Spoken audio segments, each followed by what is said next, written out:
Alfred Hitchcock said it best when he says you try to make movies where they don't have to read the subtitles in Japan. So you try to make movies, you know. For this, it needs to be big. Yeah.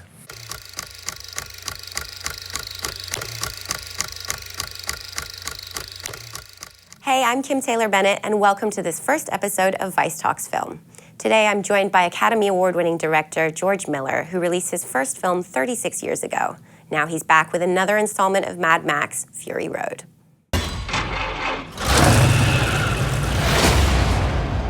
My world is fire and blood. Everything is dependent on oil. We are killing for gasoline. The world is almost out of water. Water. Now there's the water wars.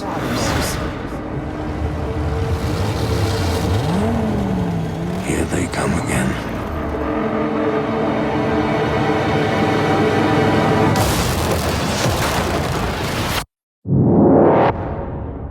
Everybody's gone out of their mind.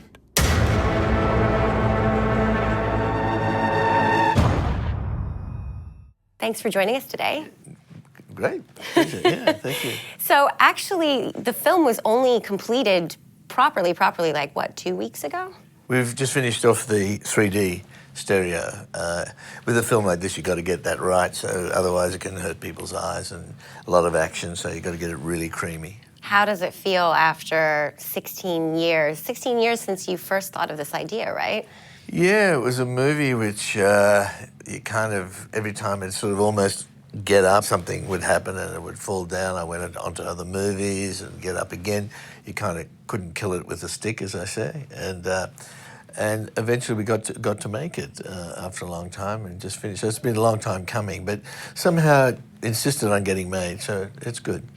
And then when there were all these setbacks, 9/11, the Australian dollar collapsing, the desert that you thought you were going to shoot in turning into a wetland. Yeah, and a flower garden. A flower garden. And then, you know, thinking you were going to have Mel Gibson reprise the role and then that kind of not really working out. Was there ever a point where you were like, you know what, this is probably cursed, I should, like, leave this alone?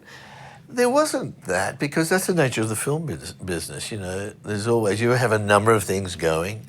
And there's one that sort of drives you, and but if it falls away, if it's good enough, it keeps coming back. And people kept on wanting to make the movie. Studios wanted to make the movie, so it was just a matter of getting it all sort of lined up and the right things happening. I mean, when we broke the drought in the outback of Australia, we got the flower garden. The studio, Warner Brothers, were great. They just said, well, let's wait a year, because all the locals said it will dry out, but it didn't dry out enough. So we had to move from the east coast of Australia to the west coast of Africa and Namibia, where it never rains, and we shot it, because this is a movie that's real vehicles and real people and real desert. It had to be old school. There are no flying humans. It's not a green screen movie, so we had to shoot it for real. And I think that makes the movie feel very, very authentic, and you know, all the action and so on. Everything you see on the screen happened. I mean, we did use CG for harnessing, you know, to erase harnesses, to change skies, to erase our tracks, and to create a big toxic dust storm and things like that. But for the most part, it's yeah, and it was tough, but it was worth it. Yeah. You done this before? Many times. Now that I drive a war rig, this is the best shot I'll ever have. And them? They're looking for hope. What about you?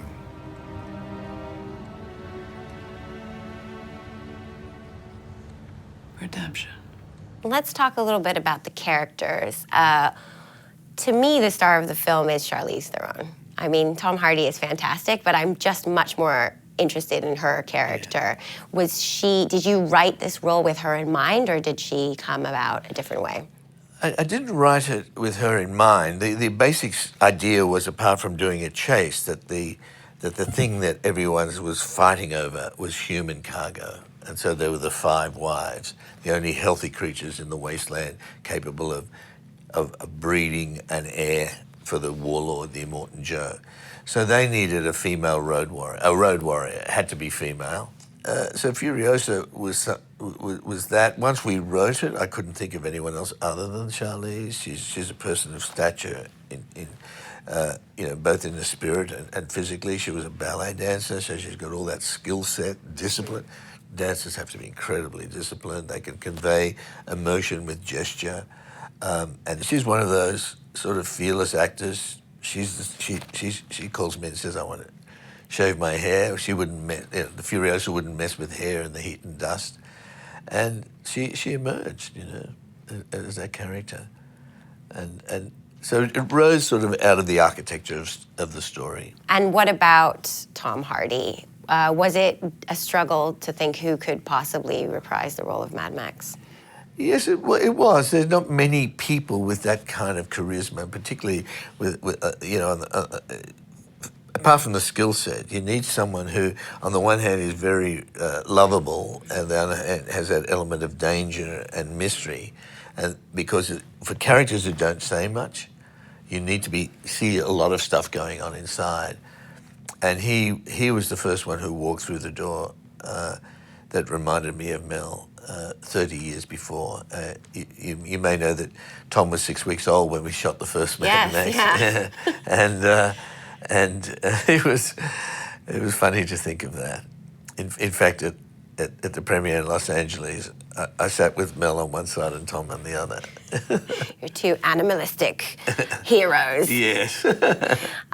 I love this idea, or I love the fact that you brought on the Vagina Monologues author to talk to the girls. Eve Ensler. Yeah. How did that come about? Was this sort of feminist thread in the script early on, or did someone suggest that you bring her on to talk to the girls? No, just as we had hardcore military advisors talking to the war boys and how that would be organised, even though it's set in the future, there's constants in how military people are organised. So we had advisors for them, but we needed something for the Five Wives and Miss Giddy, the lady who's the sort of she appears in the movie. Who's sort of their teacher as a way. And Eve Ensler was down in Australia, and I heard a radio interview. And I thought, this is exactly what these wives are going through. Yeah. And it turned out we had a mutual friend. So I called her and said, look, we're doing this movie. Would you do some workshopping? Because we need to find a way that they can, even though this whole movie is told on the run, you need to feel something authentic with them. And she's incredibly busy, but she happened to be in Africa at the time because she's doing amazing work there in Africa. And she came down to Namibia and worked with the girls, and it gave them a kind of a glue and common purpose and an understanding what went through. Mm-hmm. And it's sort of, it's stuff that kind of seeps onto the screen. I think you pick it up. They're just not turning up to the set. They've got some grounding. Yeah. So it was fantastic that she did that. It was also thrilling to see that the group of older ladies, like ancient and still kicking ass. Yeah, well, they were the remnants of a tribe. This wasteland has got many tribes, I guess. Yeah. Sort of new tribes. Or we go back to a kind of, even though it's like forward to the past, even though it's 45 to 50 years in a post-apocalyptic world, we go back to a medieval dark age. And so there's the tribe from which Furiosa, Charlize's character, was stolen, when she was just a kid. And then she goes back to try to find them. And of course, what's left of them are the old ladies, but they're quite wild. Yeah. They're gnarly. I love them. The one character or the one actor that you did bring back from the original Mad Max, Hugh. Yeah. What did he say when you called him up and said, I'm making another Mad Max. I've got this great role for you. I know you're toe cutter, but I've got something else entirely. Look, if you know Hugh, he's such a wonderful guy. He just said, okay, I'm up for it. I mean, he's an amazing guy. He came down to Australia And on Mad Max, I knew nothing about acting when I made the first Mad Max. I'd never really been on a film set before. But he kind of created a gang of bikers. Yeah. And they rode around the city and literally wore their costumes and became a bikie gang. That bikie gang was the sort of heart of the movie. And he dies again at the end of the movie, the toe cutter. And all these years later, I thought, I need someone like that who's got the authority. And he became the warlord, you know. I mean, very playful, but he'd walk onto the set, and not only the war boys and the stunt crew, but some of the crew would go, you know, Immortan Joe. They'd give the sign of the V8. And he demanded, he said, everybody, you know, he'd say, Daddy's here, and he'd walk on, he'd be in his full costume and stuff. And it just gave it that sort of extra power.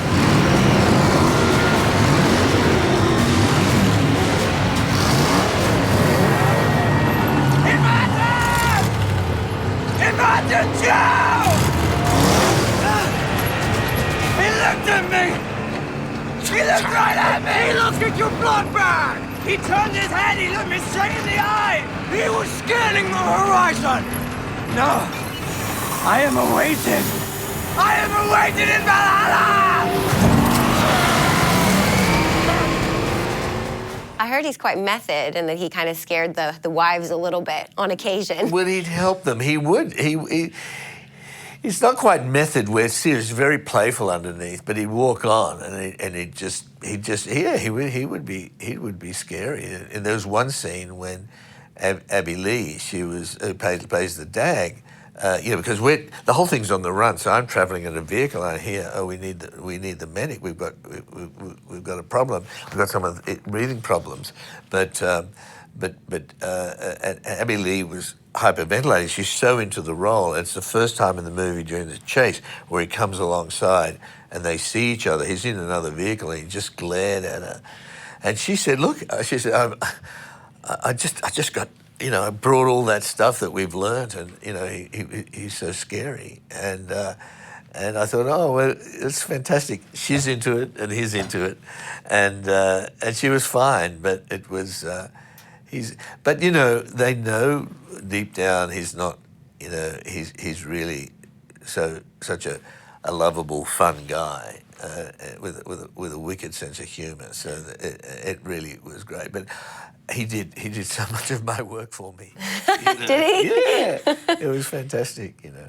The Namibian desert was a very harsh environment for you guys to be working in for 6 full months. I feel like it probably drove the crew and the cast a bit crazy. Well, it's kind of, you know, the biggest problem by far is safety. Mm-hmm.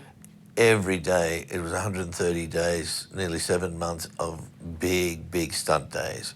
And you've got to be really on it to actually pull it off. We had a fantastic stunt crew and rigging crew and special effects crew. And if one thing goes wrong, just one thing goes wrong, you know, people could be really badly hurt. And so that was the biggest thing every day. And the bigger the stunt got, you had to sort of really worry about it. That takes its sort of toll just in terms of it being so arduous.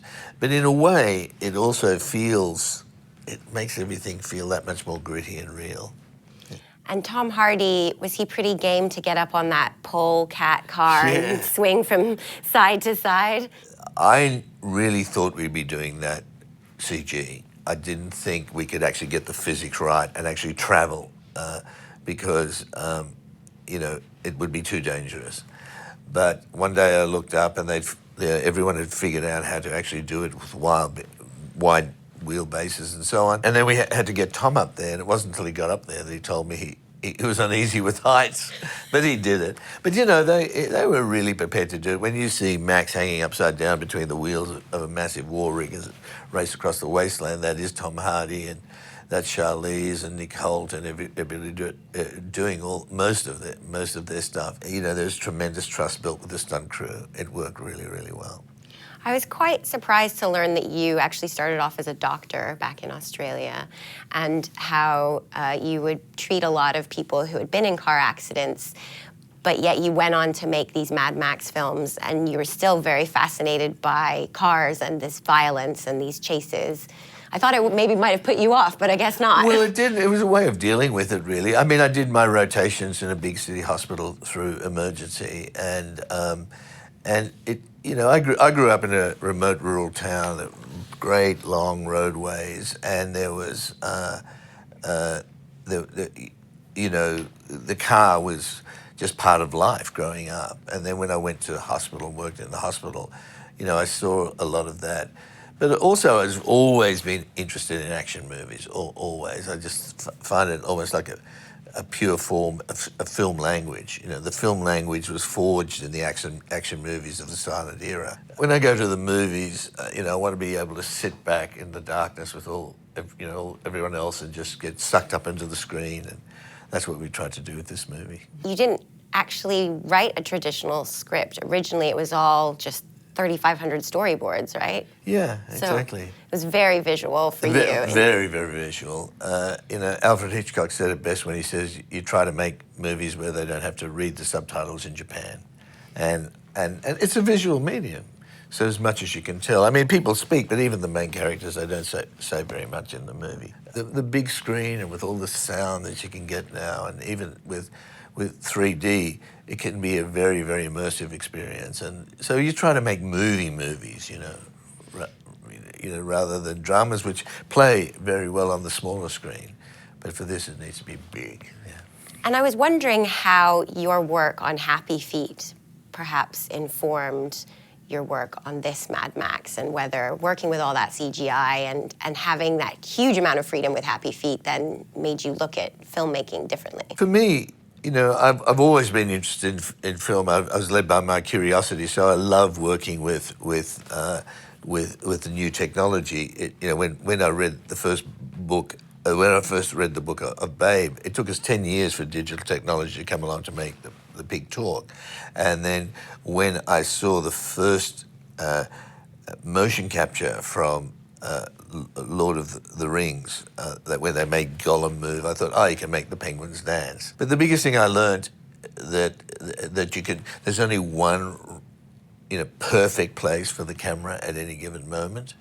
And when you're working with CG, you can have the same performance, the same lighting, the same, everything's the same, but you can shift the story quite significantly by the way you use the camera.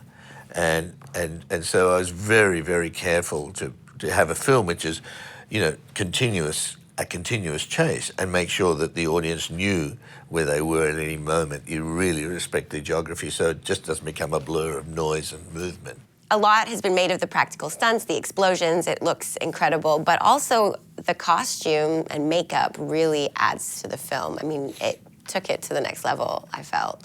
Well, everything has to have a logic. It's a pretty wild world that we're putting up there on the screen.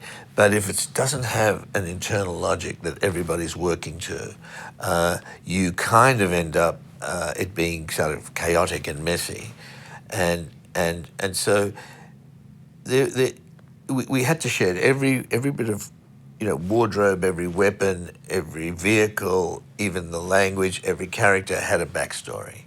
So in terms of the makeup, how that happened, the war boys themselves, the half-lives, the guys like Nicholas Holt's character, Nux, they're not going to live that long, so they're looking to die bravely in battle. They scarify the engine parts on themselves because they think of engines being more, more permanent. Machines being more permanent than human beings. They do the sign of the V8 because they don't have books, they don't have television, they don't have internet, they don't have anything. All they know is that these things survived the apocalypse, so they're almost semi-religious artifacts. So a steering wheel is decorated, and so everyone works to sort of that. Even the doofwarrior who plays the guitar, which is also a flamethrower, conveniently. Yeah, and it's based on a hospital bedpan plus two. Oh. Yeah. I did not notice that. You don't notice. No, just put together. Everything had to be found objects repurposed. Okay. But done with a lot of love because, just because it's the wasteland, people don't lose their sense of aesthetic and beauty. So, and you find that no matter how impoverished. You might go to a township in South Africa and they can make the most beautiful stuff out of wire or an old Coke can. So that's what they're doing in this movie, and hopefully, again, it's another kind of glue. And is it quite gratifying that now Babe, Pig in the City is kind of become a cult classic when it landed at the time it really didn't have that same resonance? No, yeah, that happens. People see the worth of what you do over time, and that's the people. Yeah, I got so many letters about that movie. With the movies, you get different stories that obviously appeal to different people. So there's a whole group who, usually people into tap dancing really like the Happy Feet movies, and people who don't like the idea of pigs being eaten, are into the first Babe, and then the second Babe. It's sort of it's got its own thing going, and even you have a different kind of constituency on it in every movie. But that's, I think, one of the joys of being a storyteller, I think. Yeah, and I like witches, so I love Witches of Eastwick. But I heard that you didn't have a very good experience on that film. It was sort of like turned you off Hollywood, right? It was a crazy experience. I'd just done a Twilight Zone episode, and I'd worked with great people like Steven Spielberg and Joe Dante and Frank Marshall and Kathy Kennedy. They were serious filmmakers. And then I got on Witches of Eastwick, which was a kind of a worst case scenario in terms of the production team and not the producers and the studio. But I had the extreme good fortune of working with Jack Nicholson, who as a human being taught me more about life than just about anyone else. And he just kept me in that movie, and it was such a fantastic thing. He is a truly great human being, and that was just one of the great privileges of my life. In the creating of these characters, you made some kind of Bibles for some of the bigger characters, like Nux, right? Yeah. And Furiosa. Yeah. And really built up their backstory. Yeah. Has that kind of planted the seed for maybe another Mad Max following these other characters? Yeah, we did. We because of the delays, and because Nico Lathuris and I started to dig down deep. As I said, we wrote the backstories, not only for the characters, but the things, the vehicles and stuff. We found ourselves coming up with two other stories. And, if this movie does well enough, and I've got an appetite to go back into the wasteland, there's we could do it. There's other films I want to make, but these characters don't seem to want to go away. So, and they're good stories. So when you're very driven by stories. It's so hard to make a movie. So you're thinking to yourself, okay, can this be a really powerful experience in the cinema? So that's what you're always sort of thinking of in the back of your mind. And, you go out there and you try to execute it with everything you know, and you put it together, and you sit there and go along for the ride, I hope. George, thank you so much for joining us. Congratulations on Mad Max Fury Road.